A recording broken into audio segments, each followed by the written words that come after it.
But first, at 4 lawyers in the Delphi murders trial gave their opening statements, revealing some horrific new details of the deaths of 2 teenage girls back in 2017. This played out in front of a jam-packed courtroom. Sabrina Franz has been following the case closely on day 1 of the trial. Sabrina? It was filled to capacity and emotional at times. Even one juror was in tears as the first witness took the stand.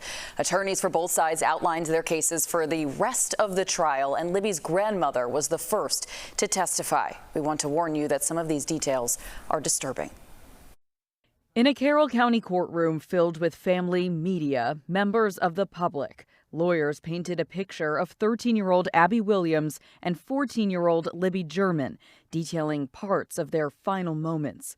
The best friends went for a hike in 2017 and never returned. Their bodies were found the next day. Years later, in October 2022, police arrested and charged Richard Allen, a pharmacy technician. Today, the prosecution began their argument, starting on a, quote, nice summer day in the middle of winter, February 13th, 2017, the day of the hike.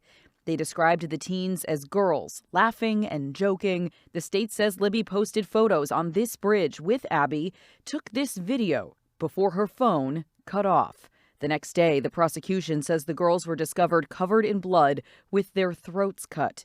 They say Libby was undressed. Abby had Libby's sweatshirt on and no jeans. The rest of their clothes, they say, were found in a creek. The last face the girls saw, they say, was Richard Allen's face.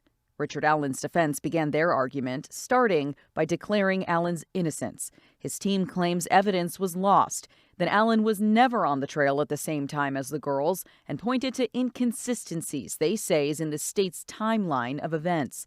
Later, Libby's grandmother took the stand. She cried as she remembered her final conversation with her granddaughter after Libby asked to go to the trail and her grandmother suggested a jacket. Libby said, "Grandma, it will be okay." She recalled looking for Abby and Libby and realizing they were dead when she saw the coroner's truck drive by. And both the prosecution and the defense talked about some of the evidence they would show over the next few weeks to try to paint a clearer picture of what happened back in February of 2017. More on that coming up at 5. Jim? See you at 5 o'clock. Thanks, Sabrina.